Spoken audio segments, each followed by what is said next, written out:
দেশের পথচারীবৃন্দ, এই দেশের জনগণ, সরকারি কর্মকর্তা কর্মচারীগণ, জনপ্রশাসনের কর্মকর্তা কর্মচারীবৃন্দ, সামনে সম্মানিত বিচারকবৃন্দ, আজকে এখানে যারা এসেছে সকল অভিভাবকবৃন্দ, আপনাদেরকে জানাই আন্তরিক অভিনন্দন, শুভেচ্ছা।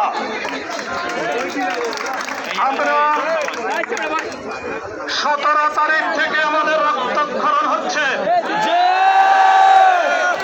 আমাদের ছেলে মেয়েদের রক্ত রঙের হয়েছে ঢাকা শহর।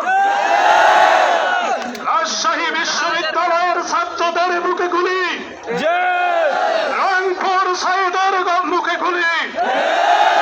কেন?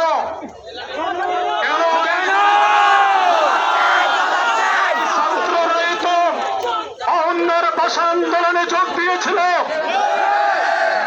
এই ছাত্ররাই তো 71 সনের স্বাধীনতা যুদ্ধে অগ্রগামী ভূমিকা পালন করেছিল।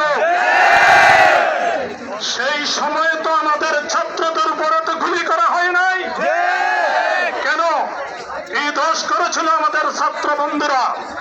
তারা শুধু একটা অধিকার আদায়ের জন্য শান্তভাবে, সুন্দরভাবে, সাবলীলভাবে মানুষ যা সাধারণভাবে পায় সেইভাবে দাবি করেছেন। কোন উত্তপ্ত আচরণ করেন নাই। শুধু বলেছেন কোটাটাকে সংস্কার করুন, আমাদের মেধাকে মূল্যায়ন দিন। বাইরে কিছু বলে নাই।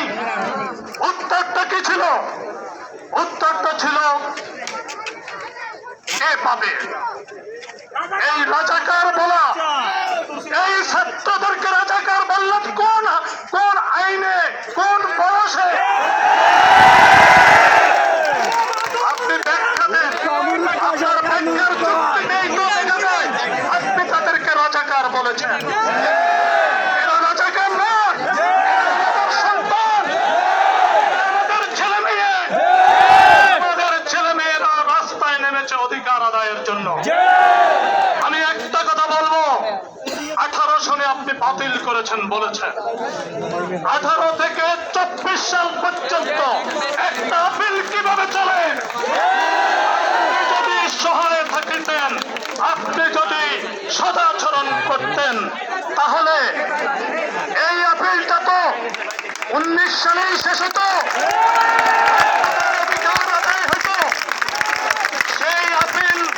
সেই আপিল কেন 6 বছর পরে মীমাংসার জন্য এলো? 15 দিন আদালত খোলা রেখে সেই আদেশ দিয়েছেন। এটা সারা পৃথিবী দেখেছে।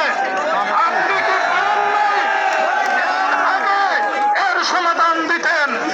কেন হাজার হাজার ছাত্রের লাশের উপর দিয়ে এখন আমরা হাঁটতে পেয়েছি? আমাদের শরীরের রক্ত মাংস আছে।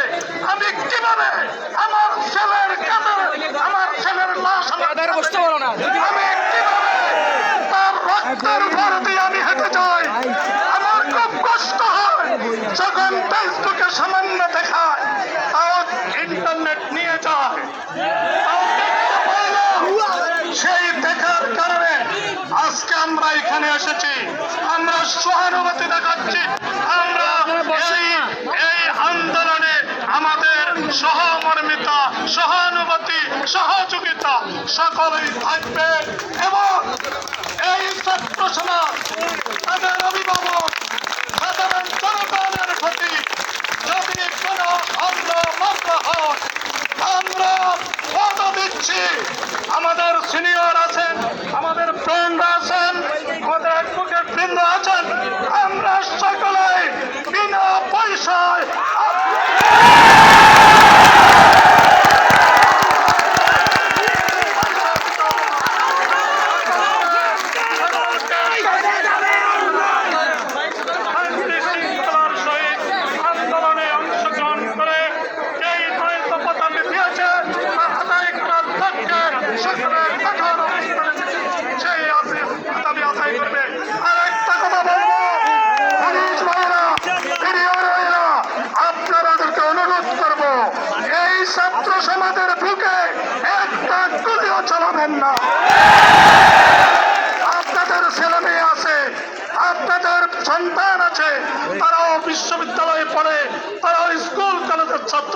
সুতরাং সংসারের কথা চিন্তা করবেন, আপনার কথা চিন্তা করবেন, আমাদের কথা চিন্তা করবেন।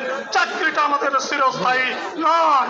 সুতরাং আমরা সকলেই আমাদের আন্দোলনে, আপনাদের আন্দোলনে আমরা ইনশাআল্লাহ সহনশীল সহানুভূতি থাকবে এই বলে সকলকে ধন্যবাদ জানিয়ে আমি আমার বক্তব্য আসসালামু আলাইকুম।